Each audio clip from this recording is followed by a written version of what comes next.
جن کے ہاتھوں کی انگلیاں پکڑ کر ہم نے چلنا سیکھا، جن کے کندھوں پر ہم نے سواریاں کی، جن کی گود کبھی ہمارا سب سے آرام دہ بستر ہوا کرتی تھی، جن کے ہاتھوں نے لقمے توڑ توڑ کر ہمارا پیٹ بھرا، جنہوں نے ہماری ہر گسی پٹی توتلی بات کو سمجھا سنا، آج جب ہمیں ان کی بات سننی پڑ رہی ہے تو ماتھے پر بل کیوں پڑ رہے ہیں؟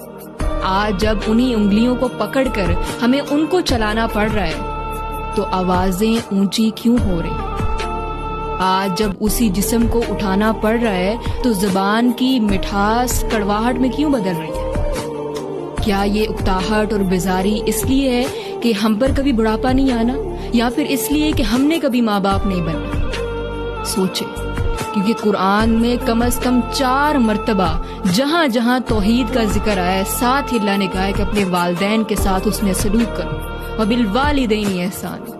تو کبھی بھی ان آوازوں سے اپنی آوازیں اونچی نہ کریں کہ جنہوں نے آپ کو بولنا سکھایا۔